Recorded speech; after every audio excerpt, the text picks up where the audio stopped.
just wanted to say, to begin, thank you so much for creating this space for all of us to connect in this way.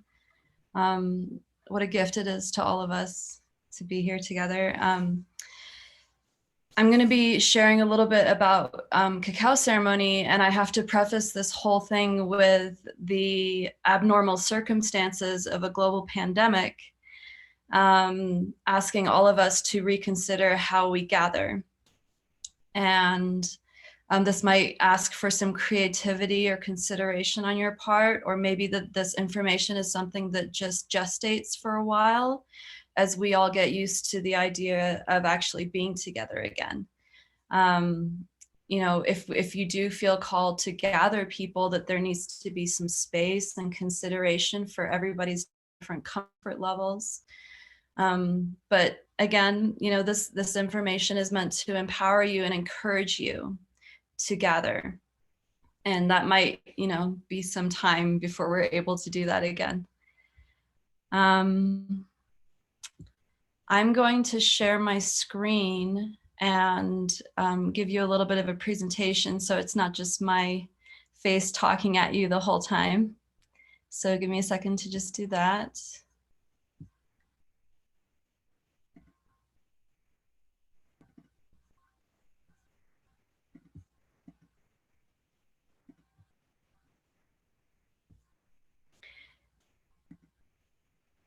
All right. Everyone can see, yes?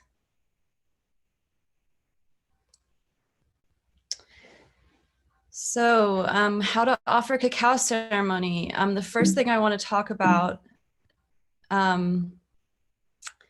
is that I am no authority. I've offered many cacao ceremonies, but it's just through my own personal experience that I'm speaking from. And there are many teachers that have come before me and many cultures that have come before me that have practiced this at great amounts of time and commitment. And just a little bit about me. I'm an artist and I use cacao a lot in the inspiration for my work. And I have done a lot of cacao ceremonies with my partner, Ahmad, and it was really out of just a desire to gather people and to have a collective experience outside of, you know, going to a bar and drinking, but to do something that had more depth and more meaning. I want to speak to this beautiful, beautiful teacher. The reason why I'm here talking to you about this is because of this woman, Paula Ish Sunun. She was the first person to ever hand me a cup of ceremonial cacao. It was in the redwoods amongst 70 other women. And Paula left her physical body on October 23rd, not that long ago. And she left us with so many gifts and teachings and offerings. And it was her life mission to share cacao with the world. And the biggest takeaway that she had in her offering was that she wanted people to feel empowered to offer this medicine, to be with cacao.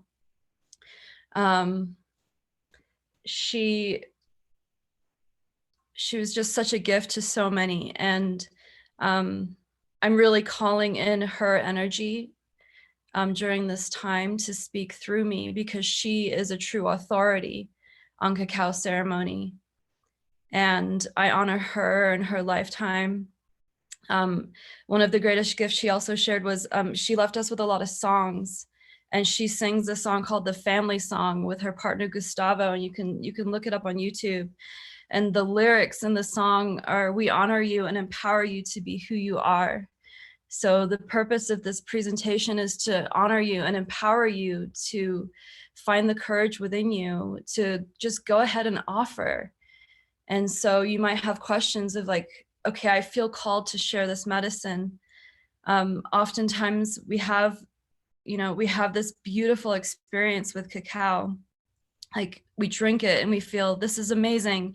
More people need to experience this. And we sit in cacao ceremony and we just have this feeling like, oh, I need to share this with others. People need to experience this. And that spark of inspiration is actually the cacao speaking through you. Cacao wants to be shared.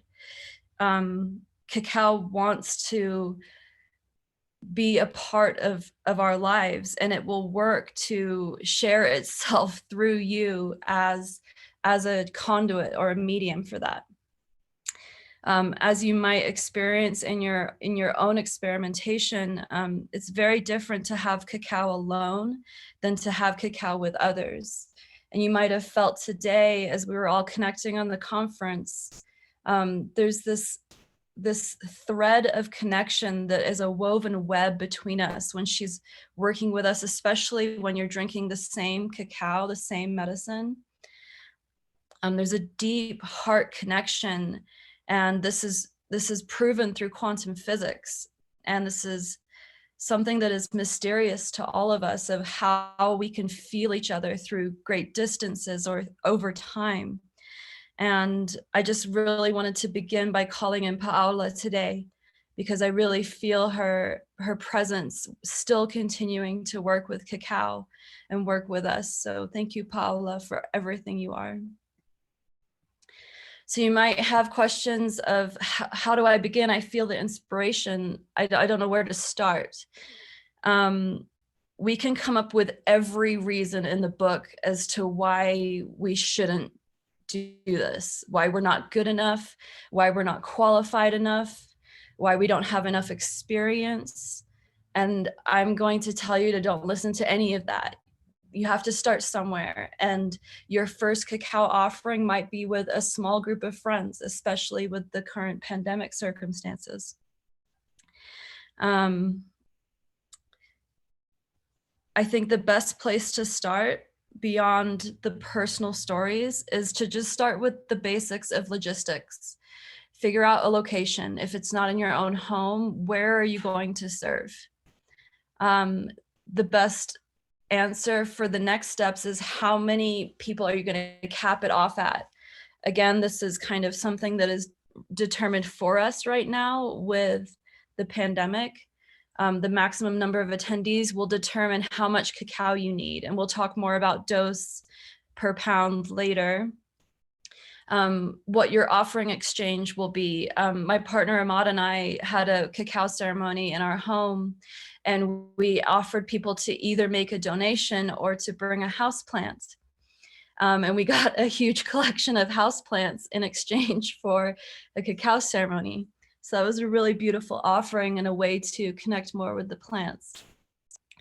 As you step more into this role of solidifying this idea of an offering, it's really magical how the universe just starts to organize around you, and the cacao starts to work through you already.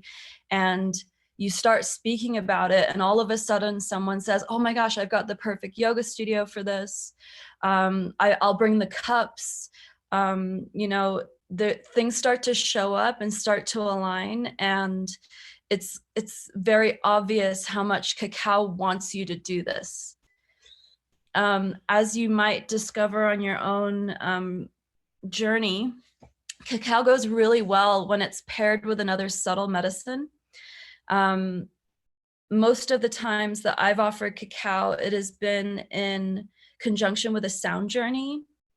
And I really love ecstatic dance or yoga, moving the body, but a yoga nidra of just laying and being with yourself and receiving like a sound journey. This is a really great way to empower people to have their own experience, rather than you just talking the whole time or telling people about spirituality. We want to empower individuals to connect with their own being, their own heart, their own energies. And cacao is such a profound vehicle for self-empowerment and self-love. More about just the logistics. You want to plan for about a 2 to 4 hour container for cacao, and you don't want to offer it too late at night unless you want to stay up all night with a wonderful ecstatic dance party, which is awesome. How to begin to prepare cacao. You've got all the logistics in place. You start to make the preparations. You're going to order the cacao, and you're going to get it from hopefully a really conscious source, because you want to bring as much consciousness into this process as possible. And it's up to you how deep you take that. The more soma or attention you pay to the process, you're going to feel it more in the cacao. The cacao is going to respond. Cacao is very sensitive to frequency. And again, we understand through, things like quantum physics that our thoughts are frequency. So even as you're receiving the cacao in a shipment, what are your thoughts? As you're opening the box to open it up to the cacao, what are you thinking? What prayers are you holding? And we don't have to use the word prayer. We can just simply refer to mindfulness and an energy, in terms of energy. And this can be held throughout the entire process. The best place to begin is with the water that you're going to make the cacao with. There are beautiful, powerful experiments that doctors have done about the ways that water responds to thought and energy. And you can begin your cacao ceremony process by tending to the water that you're going to use and blessing it, placing mineral crystals around it, and just offering prayers of what you want to experience with the community that you're offering to. So some useful items to have in terms of logistics. Again, every time I've offered cacao ceremony, I've prepared cacao in the space, and I have not pre-prepared it, because I find that when you are chopping the cacao, you're opening up the prayers and the energies that have been already placed within it. There's the consideration of how many hands and hearts it took to bring that cacao to you in the first place. It's an immense number of people. And, we have the gift of drinking this beautiful cacao that's gone through Moses's family. And there's so much love and attention that goes through the whole process. And now you are the ambassador to that love and attention. And so as you start to actually create the cacao brew, you're going to need some things in place. Just what's worked for me logistically has been to have a large pot and a few other smaller pots for other options. You can see at the bottom of the list here, there's some options for accompaniments or things to add into the cacao. I always suggest serving the cacao as is, but there are beautiful ways to complement the cacao and reasons for these additions. It's said that blue vervain, which is an herb, it can actually expand and enhance the visionary experience of cacao and bring dream vision into the space. Blue lotus is a very powerful flower medicine that can be an aphrodisiac in addition to the aphrodisiac qualities of cacao.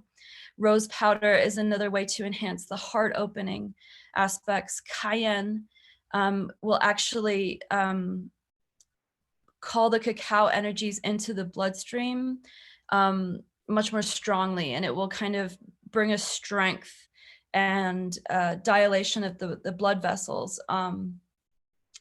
There's reasons for all these accompaniments. So when you go back up to the initial offering of your straight cacao in a large pot and a few other small pots where you might be able to brew a tea of blue lotus or blue vervain and have that as an option for people. You want to decide the kind of vessels that people are going to be drinking out of. You don't have to have all of the same cups. I've often asked people to bring their own favorite sacred vessels so that they are really connecting with themselves in that way. Often cacao will settle into a really lovely, delicious sludge at the bottom of the cup, and you want to be able to stir that up or swish it around a little bit. Part of the traditional practices with the Mayans and the Olmecs, they would use what's called a molinillo, and they would whisk it with their hands in a beautiful traditional way. And there's beautiful artisans that make these incredible wooden whisks. I say a wooden whisk or a bamboo chasm because we want to minimize the ways that the cacao touches metal. I've found that metal can bring a agitating energy to the cacao, and I like it to touch clay or wood. And then, the pot that you're brewing it in is best if it's a clay or a ceramic pot. Measuring jugs, the logistics of actually pouring the cacao into each cup. You can use a ladle or a pouring jug. This can get a little messy, so you want to have a cloth. Cacao can stain, and I've got some beautiful evidence on some of my cloth towels that are just like completely brown now from all the cacao. In your place of being the one responsible for brewing cacao, you can hold in your consciousness that you are the fifth element as the one that is brewing this, the servant of the divine spirit of cacao, to call in the four elements. And cacao is this complete medicine that uses all four elements to create the brew.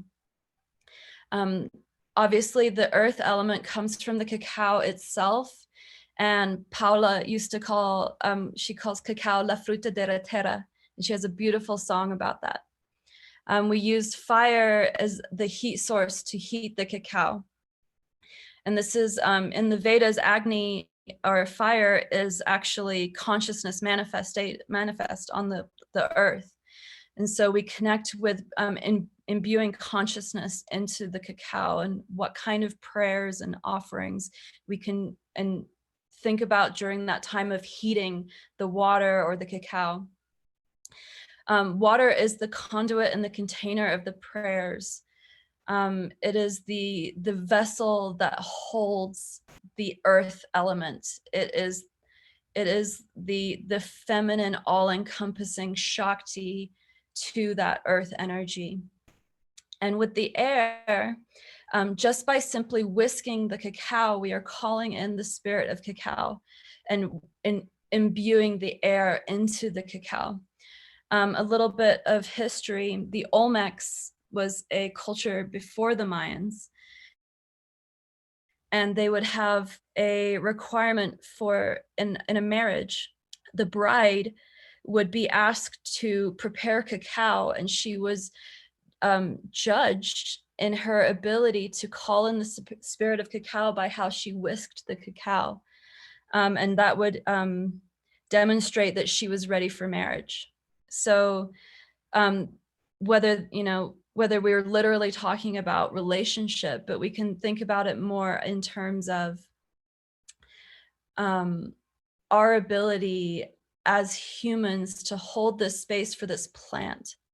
And what we're responsible for is our consciousness as we're creating this medicine for people to share. As Moses talked a little bit in the first session, a typical ceremonial dose is approximately 1.5 ounces of cacao to 6 ounces of water. And there's some variance within this. And we always want to encourage people to start slow and maybe come back for more later as they're feeling it. Typically 2 ounces of cacao can induce a little bit of nausea and can be a little bit too much. And 1 ounce of cacao to 6 ounces of water is a really nice, gentle, what I typically like to do when I'm drawing or making art. It's just a little bit less concentrated. And as we know from Heart Blood, we get these beautiful gold blocks that are 1 pound blocks, and that block makes approximately 11 ceremonial doses. So if you have, say, 20 people, you might just need 2 pounds of cacao. Again, encourage lower doses for sensitive people or those that are having their first ceremony, just to start slow. There's no need to jump right into it. Cacao is a beautiful, gentle medicine. I have always pre-chopped the cacao at home. And again, in speaking about the consciousness, as you're chopping cacao, you're opening the cacao to the prayers that have both been within the cacao and that both you are carrying as well.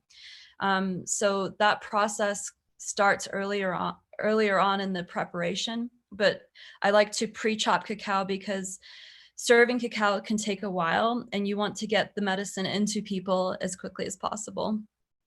We don't let the water boil. We want to just use a nice hot pre-boiling water.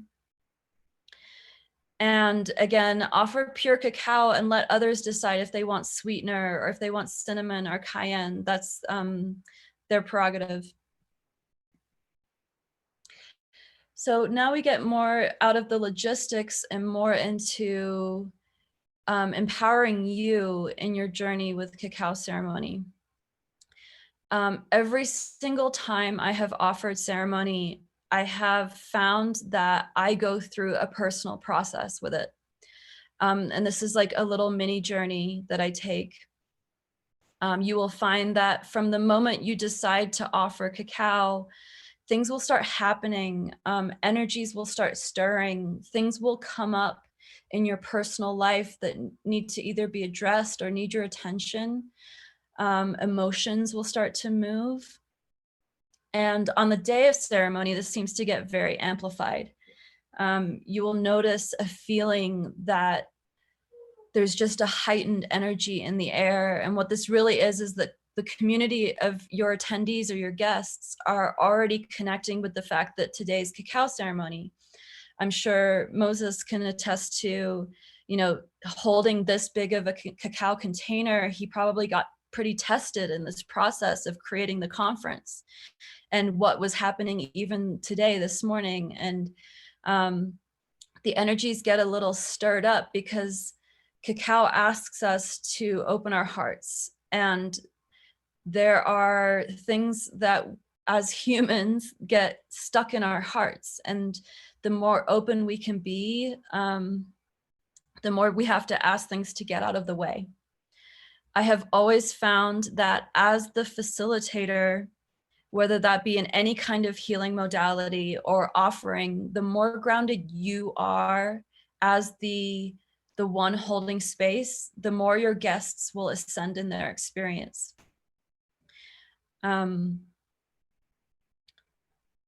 It's, I also offer Reiki and I practice Reiki, and I found that the more I'm connected into the earth and I'm firmly grounded and rooted, the more astral the experience is for my clients. And that's the same with cacao ceremony.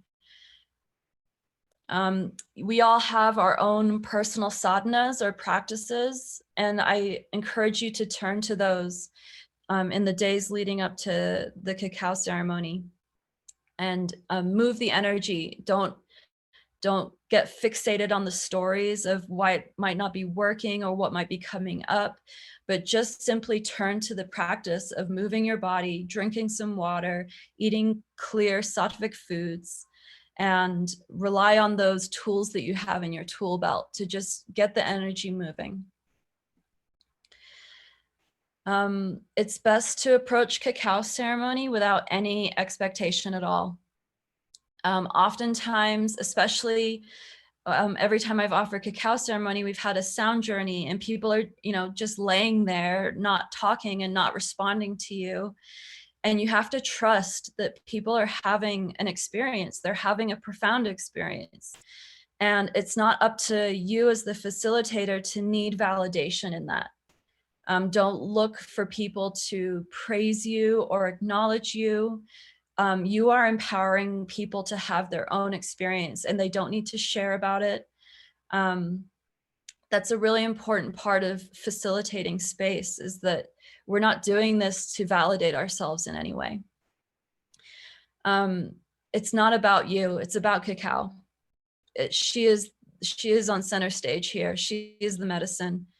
And if anyone is to be held up on a pedestal, it's her. Try to speak as universally as possible, be as inclusive as possible. The times that we live in, we don't want to offend anybody. We don't want to speak anything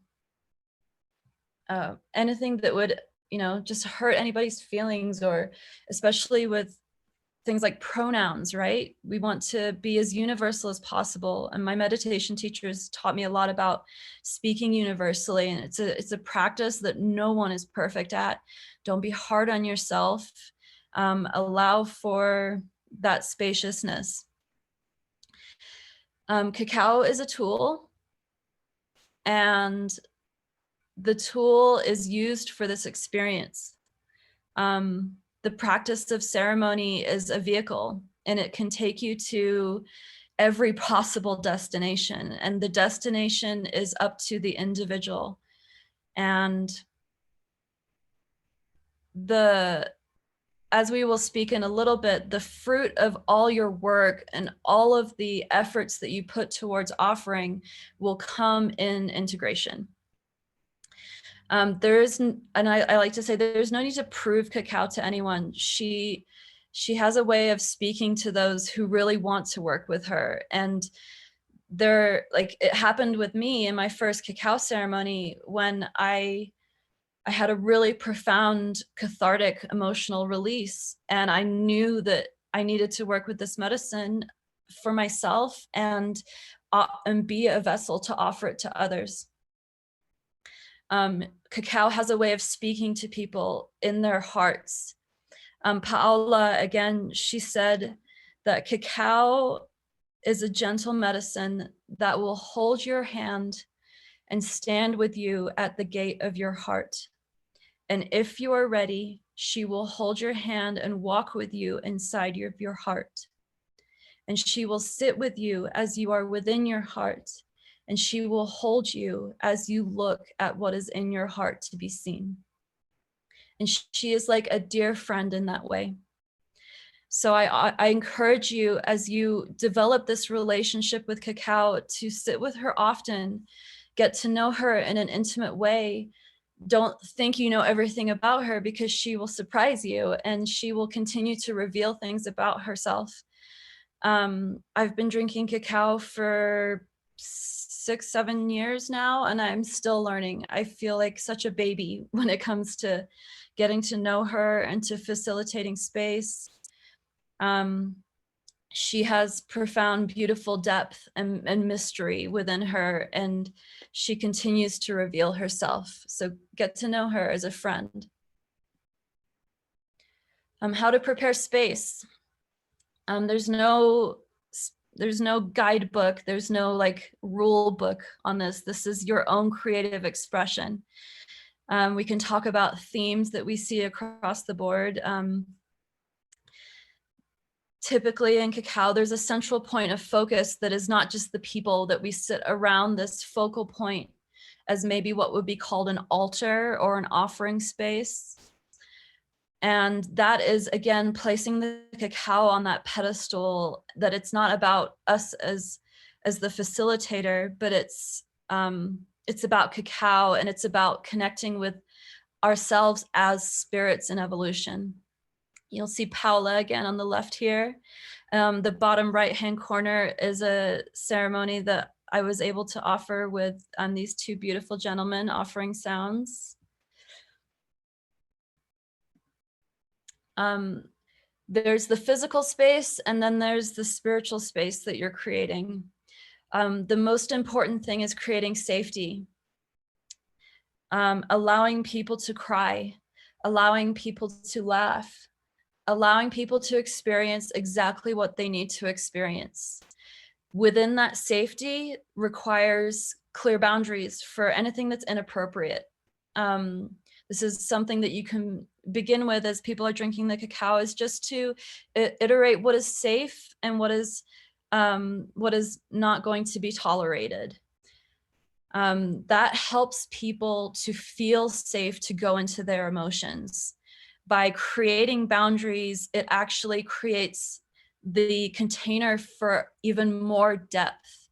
that people feel safe to be in their emotions.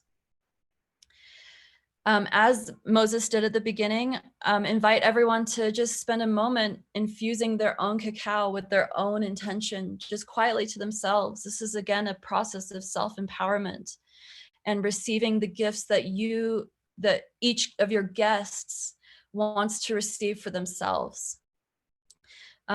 Just a basic logistics in your space. You want to have an abundance of water.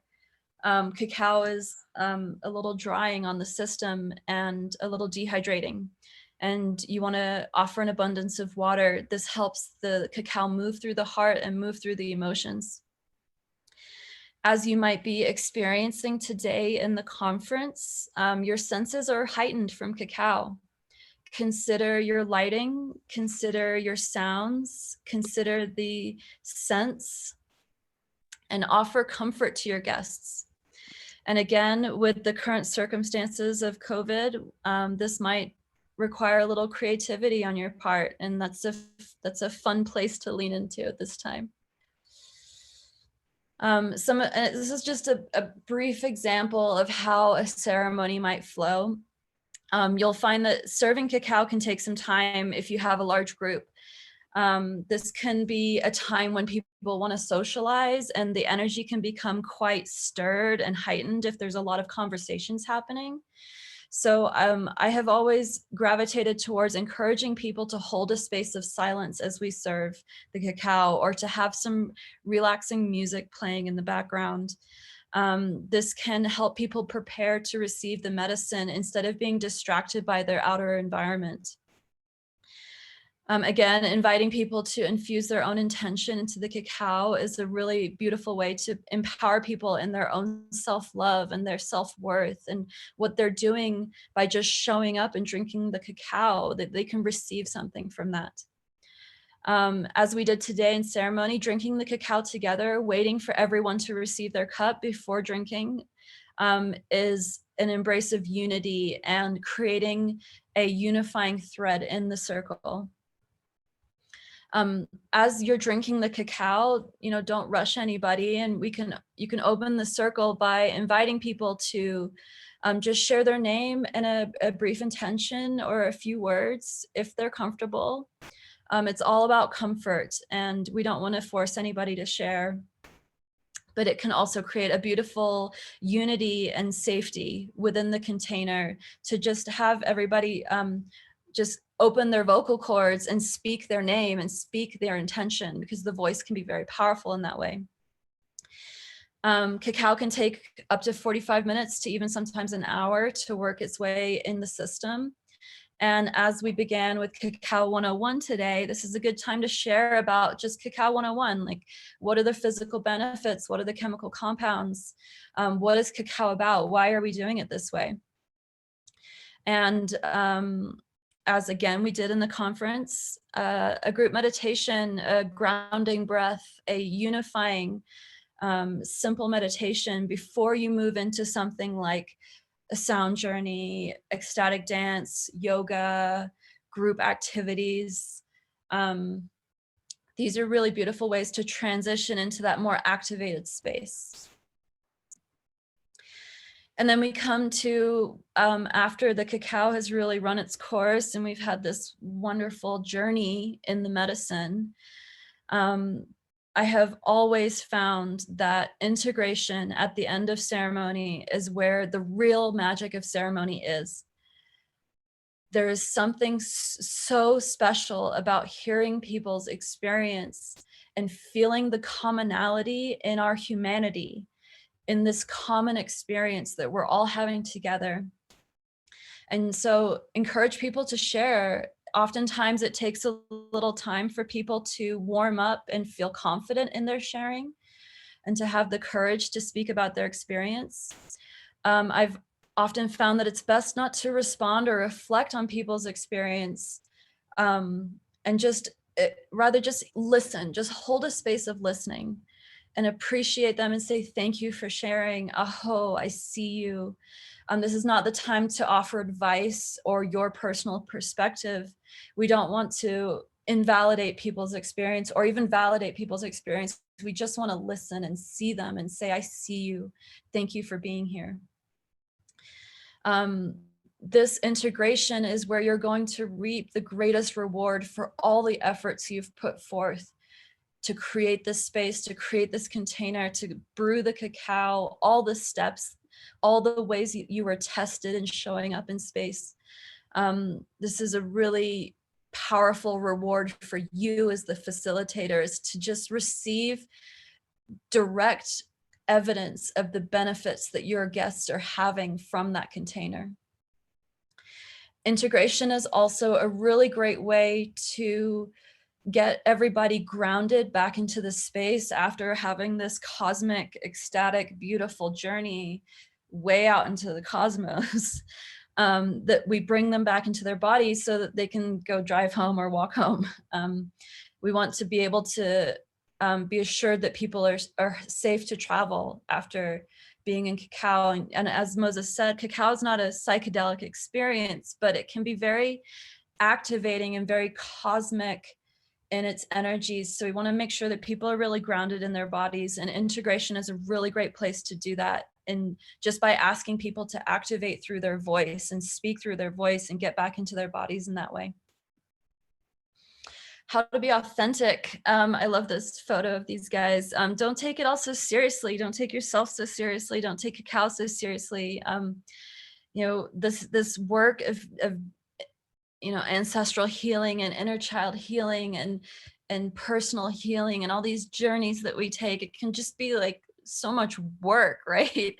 And we want to remind ourselves to have fun in it and to live in the ecstatic gift that we're getting to experience this beautiful medicine together.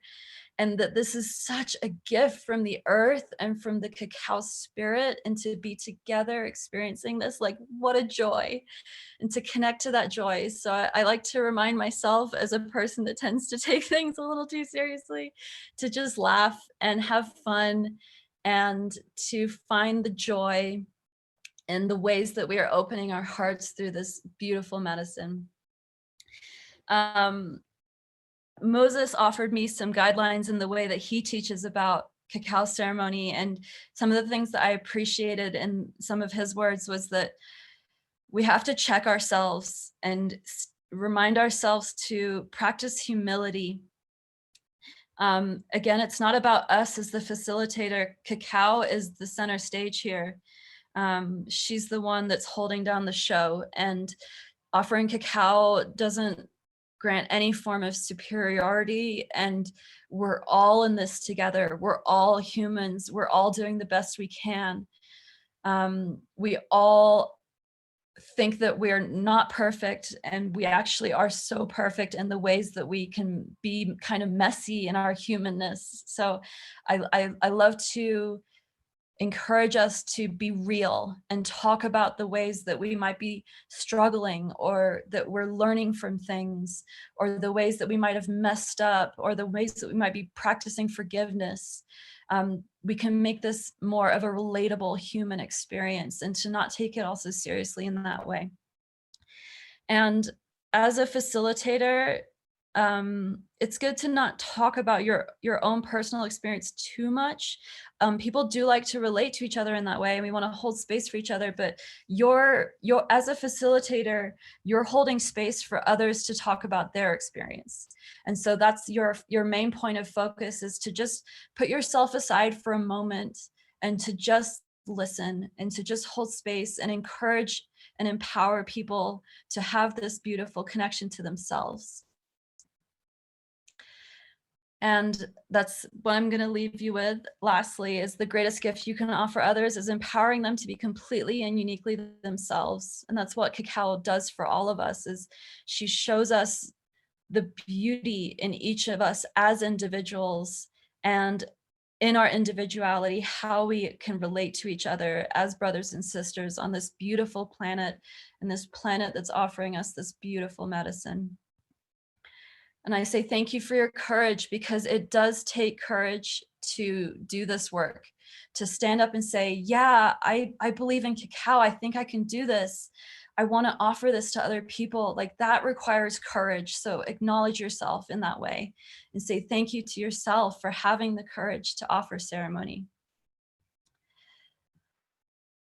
And so that was a little bit about cacao ceremony. I want to say thank you so much for everyone for sticking around on a Saturday afternoon.